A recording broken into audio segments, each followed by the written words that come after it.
remember and we sometimes forget. Republicans are the party of Abraham Lincoln. Pretty good president, right? Pretty good. I said, I'm going to be the most presidential president you've ever had. And then I thought about Abraham Lincoln, and I said, well, I don't know. He's pretty tough to beat, right? Abraham Lincoln, he was pretty good. But that is a great Republican. Which brings me to a subject that is so important and very personal for me. Nothing means more to me than working to make our party the home of the African American vote once again. Used to be. There are millions and millions of African Americans in this country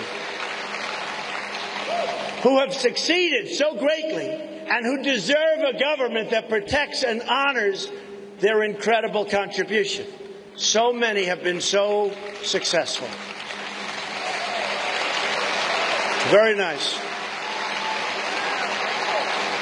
But we also have to talk about the millions of African Americans who remain trapped in poverty and in failing schools. They're trapped.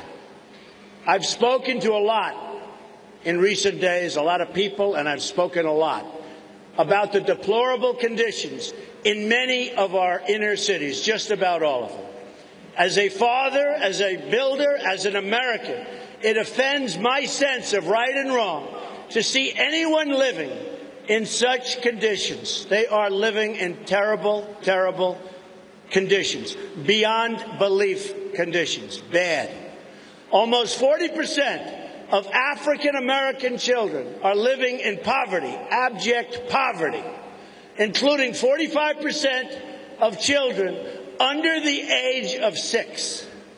In Detroit, half of its residents do not work. Next, on national security, people who speak out against radical Islam and who warn about refugees are not Islamophobes. They're not.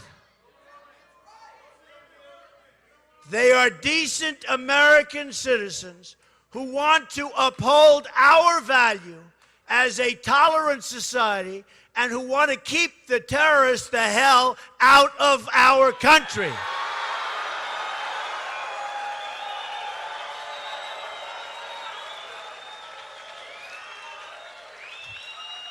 If the choice is between saving lives or appeasing politically correct censors in Washington, D.C., that is the easiest choice you and I will ever have to make.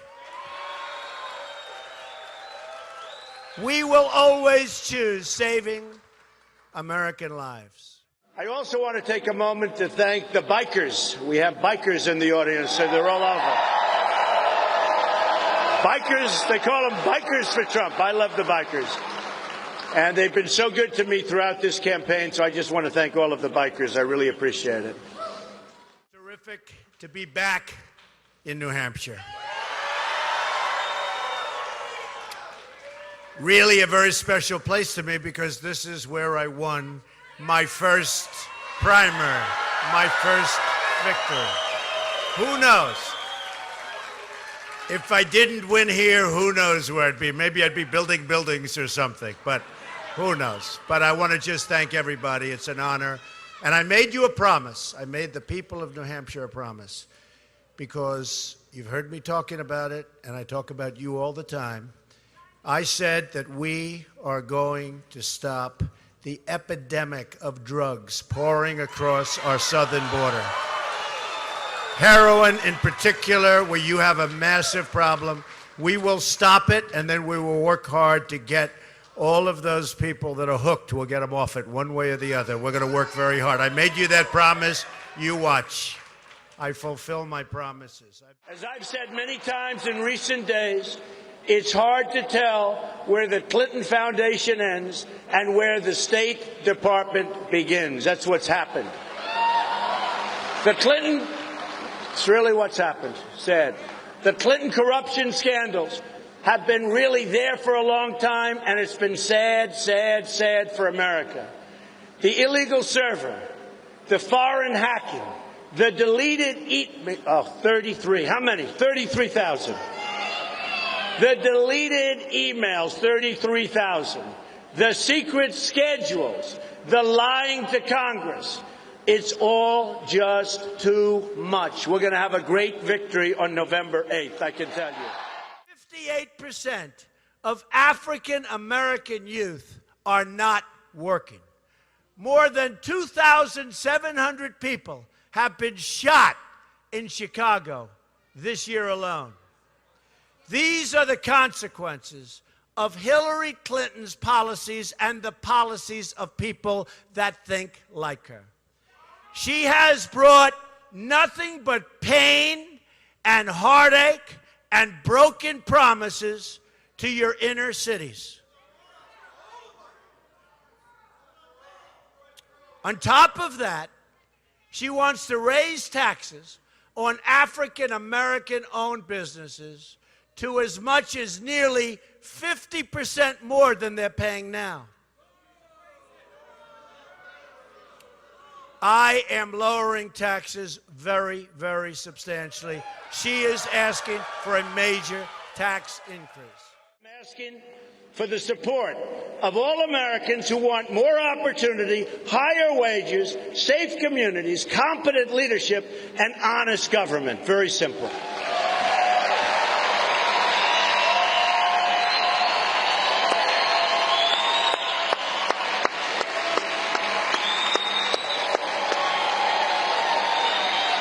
Thank you. We're going to send the special interest packing, and we are going to once again have a government of, by, and for the people. It's going to happen. It's a movement, folks, like they've never seen before. And going to accuse decent Americans who support this campaign, your campaign, of being racists, which we're not.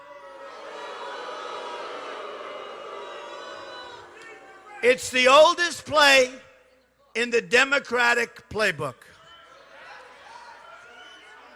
When Democratic policies fail, they are left with only this one tired argument. You're racist, you're racist, you're racist. They keep saying it. You're racist. It's a tired, disgusting argument. And it's so totally predictable. They're failing so badly. It's the last refuge of the discredited Democrat politician. They keep going back to the same well. But you know what? The people are becoming very smart. They've heard it too many times before. The well is dry. The well is dry. This is a campaign about big ideas designed to help everyday people, everyone. It's going to help everyone. These are the people who work hard but who don't have a voice. Their voice has been taken away. It's also a campaign about restoring honesty and accountability to government. And you see what a mess we're in today. Hillary Clinton doesn't want to talk about any of this. She can't defend her record. She's got a horrible record. And as Bernie Sanders said, she's got very, very bad judgment. She really does.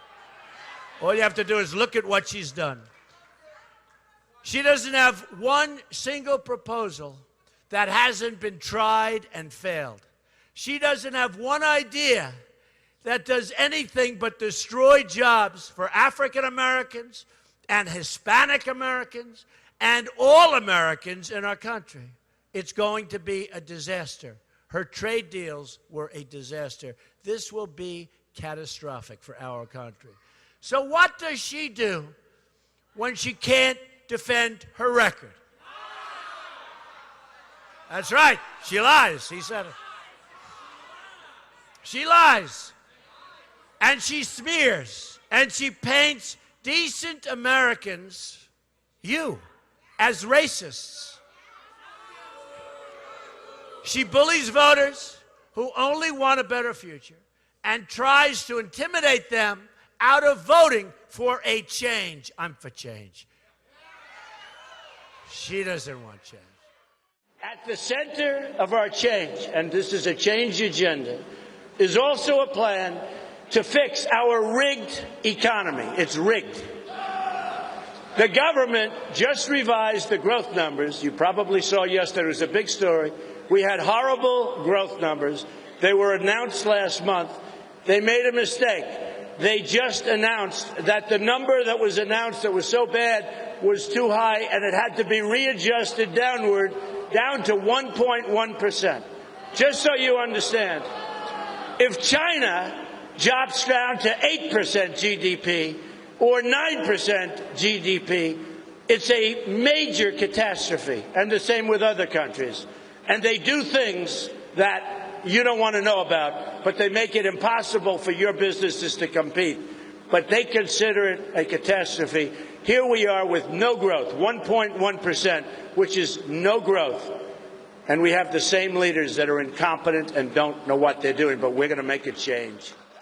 On November 8th, we will end the rule of special interests, and we will begin the rule of the people. I am asking for your vote so that we can break free from the failures of the past and create a new American future.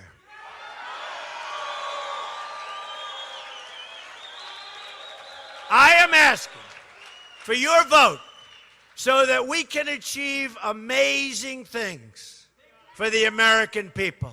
We can be greater than ever before. I am telling you, we can be greater than ever before. And African American citizens and Latino citizens will have the time of their life because we are going to create jobs like you've never seen. Family farms are the backbone of this country. Remember that. And I know what's happening to you. We are going to end the EPA intrusion into your family homes and into your family farms for no reason. What they're doing to you is a disgrace. We're going to get rid of a lot of those regulations that don't mean anything except cost you a lot of money and a lot of time, and in many cases you lose your farms over the regulations. We are going to reduce taxes from 35% to 15%, and the